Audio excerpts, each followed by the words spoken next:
चौधरी वीरेंद्र सिंह ने फिर थाम लिया है कांग्रेस का हाथ। आइए सीधे आपको लिए चलते हैं न्यूज एक्सप्रेसवे पर, जहां पर देश भर की कुछ और जरूरी खबरें कर रही हैं आपका इंतजार।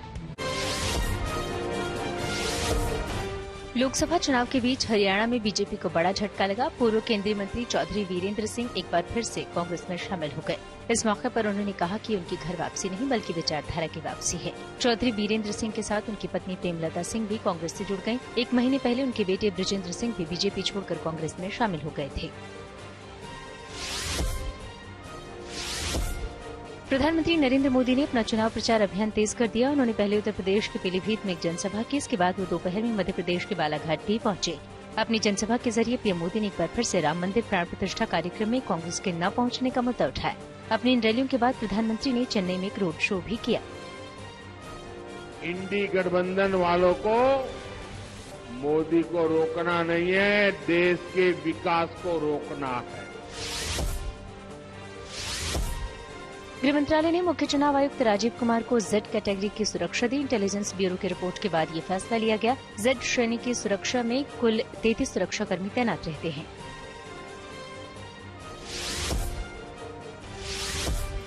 दिल्ली शराब नीति केस को लेकर राउज एवेन्यू कोर्ट से बीआरएस नेता की कविता को राहत नहीं मिली। अदालत ने उनकी जमानत याचिका खारिज कर दी।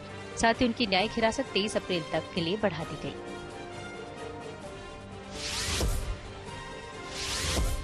टीएमसी ने दूसरे दिन दिल्ली में अपना धरना स्थगित कर दिया। दरअसल पार्टी के कुछ सांसद एनआईए, ईडी और सीबीआई के प्रमुखों को हटाने की मांग कर रहे थे। इन सांसदों में डेरेक ओब्रायन, सागरिका घोष और साकेत गोखले समेत दूसरे नेता शामिल रहे।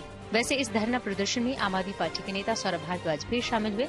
टीएमसी लोकसभा चुनाव के दौरान बंगाल में अतिरिक्त फोर्स भेजने पर भी आपत्ति जता रही है।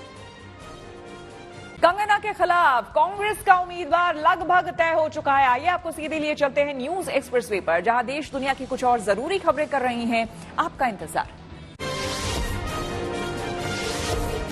चुनाव आयोग ने कांग्रेस नेता रणदीप सुरजेवाला को नोटिस जारी किया। यह मामला बीजेपी सांसद हेमा मालिनी के खिलाफ विवादास्पद बयान देने से जुड़ा है। अब इस मामले में सुरजेवाला को गुरुवार तक जवाब देना होगा।